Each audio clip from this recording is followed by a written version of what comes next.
As you know, Grandma, Mary is at the heart of this foundational event of the Our Lady of the Cape Shrine. And now, I'll try to tell you the legend of the Rosary Bridge, just like Grandpa used to do. Can you just not take 75 minutes to tell it like Grandpa used to? Remember, it's only a cassette. I'll try. Once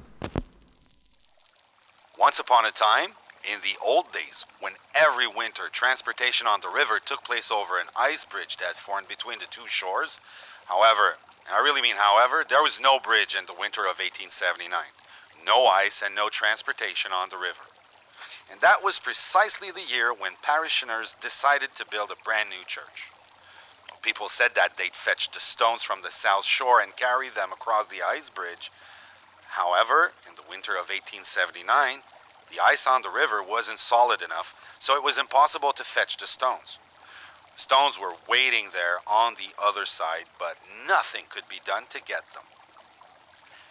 In January of that year, believe me, it was as warm as in March, with rainstorms like those that happen in July.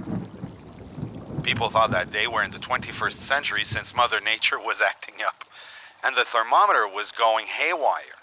In January, the average temperature was minus 7 degrees Celsius. In February, the average was minus 6 degrees Celsius. On some days, it even rose above zero. And then in March, the average was minus 1. When it falls below zero, the ice doesn't get very solid. For 3 months, the temperature was too variable for the ice to set and freeze solid as it should. All along the river, people complained that the ice was too thin and too fragile, a wind gust, and then poof! No more bridge. Let me tell you, the ice would break into 1,000 pieces when birds landed on it. Old-timers, wise folks, and notables said they'd never seen anything like it, not in countless years. So, by mid-March, people realized that construction would be delayed because it was impossible to fetch stones from the opposite shore. The priest, Good Father Désilets, gathered everyone and asked them to pray for the Blessed Virgin as a kind of last resort, asking Mary for grace. The unexpected happened. The temperature dropped and the ice formed. At night, under a starry sky on March 14th, 1879, an ice jam formed. Huge, big, gigantic. No one took a chance, so parishioners got to work to consolidate the bridge and, above all, mark out a safe path. So, on March 18th, workers started crossing with loads of stones, and from day to day, tons of stones were carted over, ready to be piled on top of one another and used to build a church. A total of 175 carts made the round trip without any incident or accident, nor even a setback. And, adding to the wonder almost miraculously, while the wind and the cold were hitting the Cape, the temperature in Quebec City, less than 130 kilometers away, was 7 degrees. Cartloads of stones crossed the river till March 26th, late at night. And Father Désilets made a speech in front of the stone pile even before a cross was put on it. You can't make a career in a stone quarry, but you should know that we have a score to settle with the country because we delayed the arrival of spring by at least 15 days. It really was a foundational event. Without it, the site would have been quite different. But it wasn't the only one. Indeed, Grandpa also told the story about the wonder of the eyes. Huh? He never told me that one. Tie your ears with a rosary. I'm going to tell you the story like Grandma did. Please don't take 75 minutes to tell us the story like Grandma can do.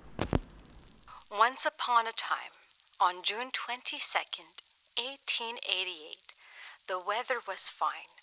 A warm wind was blowing, and the chapel of the Holy Rosary was being inaugurated, the current small shrine. Major restoration work had started 2 months earlier under the supervision of Father Désilets. So the time had come to repair the interior. With care and caution, obviously the statue of the Holy Rosary was removed from the side chapel and replaced with a statue of Saint Joseph. That of the Holy Rosary was placed on the high altar, which became the credence of the confraternity of the Most Holy Rosary. Obviously, everything was done according to the rules. Rome had given its okie dokie, its approval, because they'd been told beforehand that it was for the greater convenience of the faithful and to increase their devotion to the Holy Rosary. It's worth noting that many people were already coming to see the site, curious people who wanted to see how the work was progressing. Other curious people were drawn to the ice bridge story.